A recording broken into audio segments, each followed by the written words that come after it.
Hai, apa kabar semuanya? Semoga kabar Anda baik-baik saja. Terima kasih karena sudah memberikan support dan juga kesetiaan Anda untuk membangun channel Codot Film. Yuk kita lanjutkan alur ceritanya, sambil siapin kopi dan cemilan, setting suara volume full. Gasken. Merebut terbalik. Daun-daun di hutan yang sunyi dan lebat tiba-tiba bergerak sedikit. Beberapa sosok manusia muncul dari dahan pohon. Tubuh mereka seperti monyet yang gesit saat mereka menekan batang pohon dan melesat ke depan sekali lagi. Setelah beberapa lompatan seperti ini, mereka dengan cepat menghilang dari tepi dahan. Berhenti! Saat sosok manusia melintas, sosok manusia yang memimpin kelompok itu tiba-tiba mengangkat tangannya secara vertikal. 4 bayangan manusia di belakangnya segera mendarat di cabang dengan sangat lincah. Setelah itu, mereka mengalihkan pandangan ragu mereka ke arah pemuda berjubah hitam itu. Apa itu? Tatapan Hujia menyapu ke segala arah, tetapi tidak menemukan gerakan apapun. Dia tidak bisa membantu tetapi berbisik dengan cara yang agak ragu. Ada seseorang yang datang. Ayo bersembunyi dulu. Tatapan Xiao Yan menatap tajam ke kiri. Persepsi spiritualnya yang luar biasa telah memberinya kemampuan luar biasa untuk bertahan hidup di hutan. Dia bisa merasakan gerakan yang tidak bisa dirasakan orang lain, selangkah lebih maju dari mereka. Pada titik ini, pada dasarnya sangat sulit baginya untuk diserang tanpa sengaja dalam kompetisi berburu ini. Dengan pengecualian Sun Er, Hujia dan yang lainnya sedikit tercengang saat mendengar kata-kata Xiao Yan. Mereka tidak merasakan kehadiran apapun yang mendekat. Namun, ketika mereka melihat ekspresi Xiao Yan dan mengingat statusnya saat ini sebagai pemimpin kelompok, ketiganya hanya bisa mengangguk sedikit. Segera, 5 sosok manusia itu melintas secara bersamaan dan dengan cepat melarikan diri ke semak lebat di bawah. Sekitar 5 menit setelah Xiao Yan dan yang lainnya menyembunyikan diri, tiba-tiba ada sedikit suara angin kencang yang dikirim dari hutan lebat tidak jauh dari sana. Segera, 5 sosok secara bertahap muncul dan berhenti di udara, tempat yang tidak jauh dari tempat Xiao Yan dan yang lainnya bersembunyi. Tatapan tajam mereka perlahan menyapu hamparan semak yang tenang ini. Tatapan Xiao Yan dan 4 lainnya melewati celah semak belukar dan menatap tajam ke 5 murid yang lebih tua dari Akademi Dalam, yang berdiri tidak jauh dari mereka. Menilai dari ki yang merembes keluar dari tubuh mereka, tampaknya orang-orang ini sebenarnya berada di sekitar 1 bintang tingkat Dado Shi atau lebih. Kekuatan orang-orang ini mungkin tidak lemah tetapi jika dibandingkan dengan kelompok 5 orang Xiao Yan, masih ada celah di antara mereka. Selain itu, Xiao Yan dan yang lainnya bukanlah siswa yang gagal dalam hal mentalitas. Oleh karena itu, mereka secara alami tidak akan mengeluarkan batuk atau suara lain yang tidak perlu pada saat ini. Oleh karena itu, 5 siswa yang lebih tua di atas mereka hanya bisa pergi tanpa daya setelah dengan cepat memindai area 1 kali. Setelah kelompok mereka pergi, tubuh Baishan bergerak sedikit, ingin berdiri. Namun, ekspresi Xiao yang sedikit berubah saat dia dengan lembut berkata, "Jangan bergerak. Apa yang membuatmu sangat cemas?" Mereka sudah pergi. Baishan sangat tidak senang dengan omelan Xiao Yan dan tidak bisa menahan diri untuk tidak membalas. Meski mulutnya mengatakan ini, tubuhnya tetap menurut dan tidak berani melakukan gerakan terlalu besar. Xiao Yan mengabaikannya. Dia hanya mengalihkan pandangannya ke posisi di mana 5 orang telah menghilang. Setelah melihat tindakannya ini, Baishan dan yang lainnya terkejut dan hanya bisa terus bergerak mengikuti pandangannya. Suasana sunyi menyelimuti hutan sedemikian rupa selama sekitar 3 hingga 4 menit sebelum cabang-cabang pohon, yang tatapan Xiao Yan dan yang lainnya, tiba-tiba bergetar. Segera, beberapa sosok manusia mendarat di atasnya dan muncul. Dari penampilan mereka, sungguh mengejutkan kelompok orang yang sama yang seharusnya pergi lebih awal. Segera, ekspresi Baishan berubah sedikit dan dia merasa sedikit pahit. Tidak ada siapa-siapa. Liu Mu, kamu benar-benar paranoid. kita tidak bisa menghabiskan waktu kita dengan cara ini. Orang-orang di cabang pohon menggelengkan kepala saat melihat tidak ada gerakan. Mereka kemudian membalikkan tubuh mereka menghadap pemuda kurus berpakaian hijau dan berkata, "Pemuda," yang dipanggil Liu Mu, mengangguk tanpa daya. Dia ragu-ragu berkata, "Saya mempraktikkan ketertarikan dengan kayu douki, oleh karena itu indera saya jauh lebih tajam daripada orang biasa di hutan ini. Sebelumnya, mungkin itu benar-benar aku yang merasa salah. Ayo pergi." Meskipun dia mengatakan ini, dia masih sedikit tidak yakin. Dia hanya bisa melambaikan perasaan itu. Setelah itu, dia berbalik dan bergegas menuju bagian lain dari hutan lebat. 4 sosok manusia lainnya mengikuti di belakangnya. Orang-orang di akademi dalam ini memang bukan orang-orang dengan kaliber biasa. Xiaoyan menatap kelompok itu yang semakin jauh. Baru saat itulah dia perlahan berdiri dari semak-semak dan menghela nafas. Jika bukan karena dia menggunakan persepsi spiritual untuk mengamati lingkungan mereka, dia mungkin benar-benar ditangkap oleh orang-orang yang tampaknya telah pergi tetapi sebenarnya bersembunyi di sudut, mengintip ke belakang. Hu Jia dan yang lainnya juga merangkak keluar dari semak-semak dan berdiri. Tatapan mereka bergeser dari tempat kelompok orang itu sebelumnya pergi dan berbalik ke arah Xiaoyan. Tatapan Hu Jia, Wu Hao, dan bahkan Bai Shan sedikit banyak terlihat meyakinkan.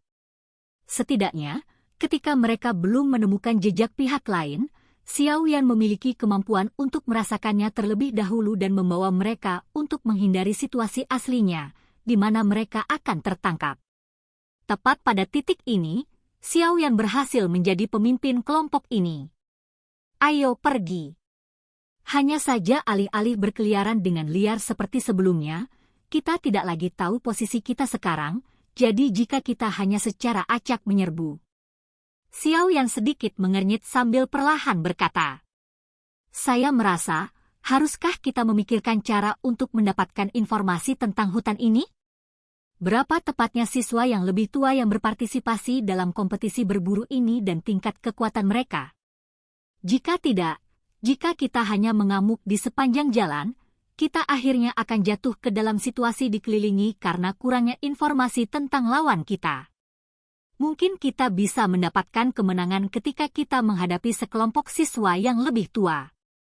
Namun, jika kita akhirnya menarik kelompok siswa lain yang lebih tua selama pertarungan, kupikir kita tidak mungkin bisa mengalahkan mereka semua, kan?" Untuk beberapa alasan yang tidak diketahui, siswa dari akademi dalam ini sepertinya sangat berpengalaman dalam pertarungan. Sun Er ragu-ragu sedikit sebelum tiba-tiba membuka mulutnya untuk berbicara. Xiaoyan dan yang lainnya terkejut saat mendengar ini. Mereka segera merenung sejenak dan mengangguk. Apa yang Sun Er katakan itu benar. Di tempat di mana mereka tidak terbiasa dengan medan dan orang-orang ini, cepat atau lambat mereka akan bertemu dengan beberapa siswa yang lebih tua yang lebih kuat dari diri mereka sendiri jika mereka secara acak berlari kemana-mana dan kecepatan mereka akan melambat. Di tempat ini, orang-orang yang memiliki informasi yang kita cari sepertinya hanya siswa akademi dalam, kan? Jangan beritahu saya bahwa kita harus mendapatkan informasi dari tangan mereka. Bai Shan mengerutkan alisnya dan berkata. Tangan Xiaoyan membelai dagunya. Beberapa saat kemudian, dia menyuarakan pikirannya, "Mari kita berjalan sebentar dan melihat-lihat. Jika ada kesempatan bagi kami untuk bertindak, kami mungkin dapat memilih sekelompok siswa yang lebih tua untuk menyerang. Kami tidak seperti kelompok biasa itu. Selama kita lebih berhati-hati dan tidak menarik kelompok siswa lain yang lebih tua. Menurutku kita harus bisa makan salah satunya." Ekspresi wajah Hu Jia dan yang lainnya tercengang ketika mereka mendengar kata-kata Xiaoyan. Siswa baru lainnya sedang memikirkan metode untuk menghindari kelompok senior, namun Xiaoyan sebenarnya sekarang mencoba menyerang kelompok siswa yang lebih tua? Ini terlalu berisiko. Bai Shan menggelengkan kepalanya karena tidak setuju. Semuanya, mengasah kapak tidak akan mengganggu memotong kayu. Jika kita berjalan-jalan di hutan yang luas ini sendirian, berapa lama waktu yang dibutuhkan? Selain itu, Anda seharusnya juga telah melihat betapa siswa yang lebih tua itu tampaknya mendambakan apa yang disebut energi api ini. Saya pikir ini seharusnya menjadi aspek yang sangat penting di akademi dalam. Karena mereka mampu merebut energi api kita, mengapa kita tidak bisa merebut milik mereka? Agar kami tidak menyesali keputusan kami di masa mendatang, kami tidak akan rugi dengan mengambil risiko seperti itu. Xiao Yan melambaikan lembaran kristal hitam di tangannya dan berkata sambil tersenyum. Kilatan melintas di mata Hu Jia dan Wu Hao saat mereka merasakan motivasi. Mereka merenung sejenak sebelum keduanya menganggukkan kepala berat, kita bisa mencoba. Xiao Yan menghela nafas lega saat melihat bahwa mereka berdua tidak setuju. Dia menoleh, mengarahkan pandangannya ke Bai Shan, bertanya sambil tersenyum, bagaimana denganmu? Ekspresi Bai Shan berulang kali berubah di depan tatapan Xiao Yan dan tiga lainnya. Itu lama kemudian sebelum dia mengatupkan giginya dengan keras dan berkata, baiklah. Mari mencoba. Namun, saya akan mengatakan ini sebelumnya. Jika ada kecelakaan yang terjadi, Anda, pemimpin kelompok, akan bertanggung jawab untuk menanganinya. Xiao Yan tersenyum mengangguk. Dia hanya bertindak seolah-olah dia belum mendengar kalimat terakhir saat dia melambaikan tangannya dan berkata, karena semua orang memiliki pendapat yang sama, ayo pergi. Daripada dirampok oleh orang lain, mengapa kita tidak pergi dan merebut apa yang menjadi milik mereka? Begitu dia mengatakan ini, Xiao Yan memimpin untuk menggerakkan tubuhnya, berubah menjadi bayangan hitam yang melintas ke semak-semak lebat. Sun Er dan yang lainnya mengikuti dari belakang. Setelah memutuskan untuk menerima strategi tersebut, Xiao Yan dan yang lainnya mulai menaruh perhatian mereka pada kelompok siswa yang lebih tua yang kadang-kadang mereka temukan. Hampir 2 jam kemudian, mereka telah bertemu dengan total 3 kelompok tetapi mereka tidak bisa menahan diri untuk tidak memberikan kesempatan untuk menyerang karena ketiga kelompok itu bertempur terlalu dekat satu sama lain. Xiao Yan dan 4 orang lainnya sekali lagi menyaksikan sekelompok siswa yang lebih tua melewati mereka, di atas kepala mereka, dari dalam semak-semak yang lebat. Mereka tanpa daya menggelengkan kepala.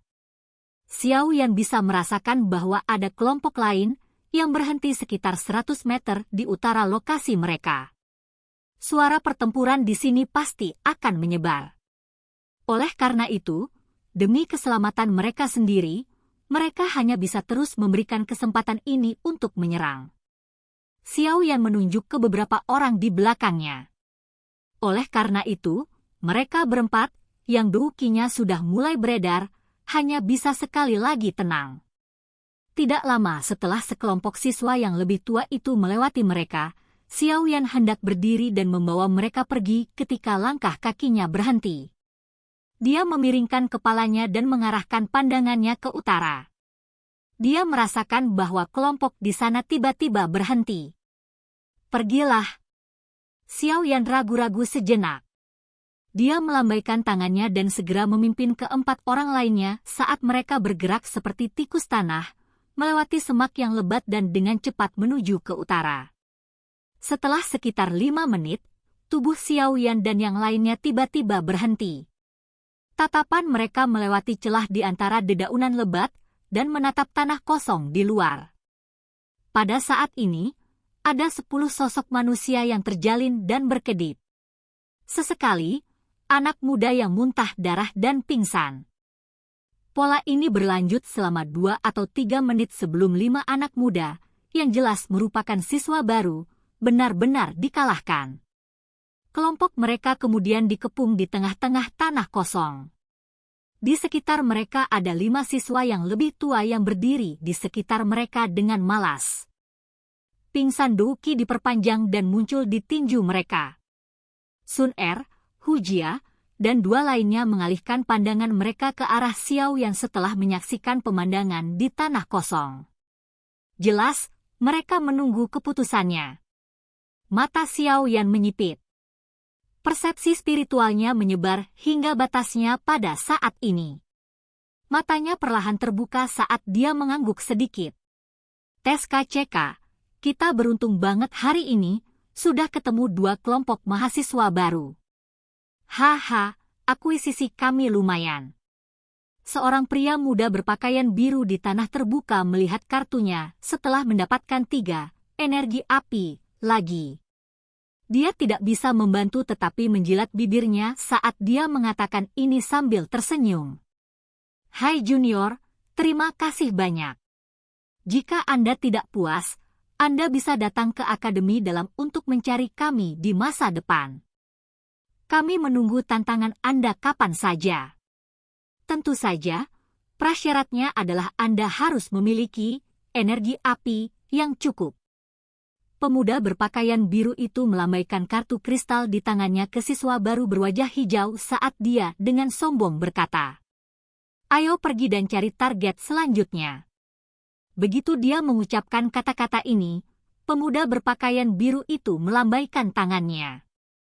Keempat temannya berbalik dan segera bergegas ke arah lain. Tidak perlu melihat. Kita di sini. Tepat ketika kelompok 5 pemuda berpakaian biru itu hendak berbalik, tawa samar tiba-tiba terdengar dari cabang pohon. Yang pertama buru-buru mengangkat kepala mereka hanya untuk melihat bahwa ada 3 pria dan 2 wanita yang muncul di cabang pohon sekitarnya pada waktu yang tidak diketahui dan telah mengepung mereka. Kelompok pemuda berpakaian biru itu dikejutkan dengan 5 mahasiswa baru yang baru saja muncul. Mereka tidak bisa benar-benar pulih. Bukankah semua siswa baru seharusnya melarikan diri seperti tikus? Mengapa beberapa orang ini benar-benar berani tampil secara terbuka di depan mereka? Oh, gadis yang cantik. Semuanya, jadilah lebih lembut saat kamu menyerang nanti. Jika tidak, jika kita meninggalkan kesan buruk, tidak akan ada lagi kesempatan di masa depan. Sesaat kemudian, kelompok 5 pemuda berpakaian biru itu akhirnya sembuh. Tatapan mereka menyapu beberapa orang di cabang sebelum tatapan mereka menjadi sangat cerah saat mereka berhenti pada 2 wanita muda. Segera, tawa menggoda mereka terdengar. Bagaimana dengan ketiga orang itu? Salah satu temannya bertanya sambil tersenyum. Pemuda berjubah biru tersenyum ketika mendengar ini. Aura ganas melintas di mata mereka saat mereka merentangkan tangan dan berkata tanpa daya, karena murid-murid baru ini begitu sombong, kita sebagai senior mereka, seharusnya secara alami mengajari mereka dengan baik bagaimana mereka harus bertahan di Akademi Dalam, kan? Karena itu, biarkan mereka melihat darah terlebih dahulu. Metode semacam ini adalah yang paling efektif dalam membiarkan mereka memahami sikap seperti apa yang harus mereka pertahankan di Akademi Dalam. Haha. Ketika mereka mendengar kata-katanya, 4 siswa yang lebih tua di sisinya tertawa. Mereka segera mengangkat kepala, dan tatapan mereka dipenuhi dengan niat buruk saat mereka menatap ketiga pemuda di dahan pohon. Kekuatan mereka hampir tidak ada di sekitar bintang 2 Dadoushi. Masing-masing dari kita bisa menjaganya. Jangan menyeretnya keluar. Selesaikan pertempuran dengan cepat. Ingat, kita tidak bisa membiarkan salah satu dari mereka melarikan diri. Xiao Yan memandangi 5 siswa yang lebih tua di tanah kosong di bawah dengan acuh tak acuh. Dia menoleh untuk melihat Sun Er, Beishan, Wu Hao, dan Hujia seperti yang dia ingatkan. Iya. Mereka berempat mengangguk sedikit. Mereka bertukar pandang satu sama lain saat tubuh mereka sedikit bergetar. Douki yang kuat tiba-tiba keluar dari tubuh mereka. Mereka segera bergerak dan muncul di tanah kosong secepat kilat. Pada saat Douki Sun Er yang kuat dan Douki yang lain melonjak, ekspresi dari kelompok 5 pria berpakaian biru itu akhirnya berubah secara drastis. Melihat hanya kis mereka ini, kelima siswa baru ini sebenarnya jauh lebih kuat dari mereka. Kami telah menendang lempengan besi kali ini. Mengapa siswa baru ini begitu kuat? Pikiran yang sama sekali tidak meyakinkan melintas di hati pemuda berpakaian biru itu. Dia melambaikan tangannya. Namun, Bahkan sebelum dia bisa mengucapkan kata-kata untuk meneriaki rekan-rekannya agar segera mundur, bayangan hitam tiba-tiba dan anehnya muncul di hadapannya. Mata mantan menciut. Tinjunya, yang berisi douki yang kuat, tidak ragu-ragu sedikit pun karena diayunkan dengan ganas ke kepala bayangan hitam itu. Pada saat pemuda berpakaian biru itu melayangkan pukulannya, bayangan hitam itu bergerak. Kekuatan tajam benar-benar menyebabkan udara memancarkan ledakan sonik yang teredam saat pukulan datang dengan cara seperti kilat. Terlepas dari kecepatan atau kekuatan, itu jauh melampaui serangan pemuda berpakaian biru. Kali ini, perahu kita akan tenggelam di talang. Perasaan ngeri muncul di dalam hati pemuda berpakaian biru itu saat dia merasakan kekuatan dan kecepatan di mana bayangan hitam melepaskan pukulan itu. Dia mengangkat pandangannya dan melihat wajah halus dan tampan yang membawa sedikit rasa dingin bersama dengan sepasang mata hitam-hitam tinta. Tel, perahu akan tenggelam di talang, artinya sesuatu yang sama sekali tidak terduga atau seharusnya tidak terjadi. Silahkan pergi ke. Oke guys, jangan lupa like, comment, share, and subscribe di channel Codot Film. See you next video, peace out and bye-bye.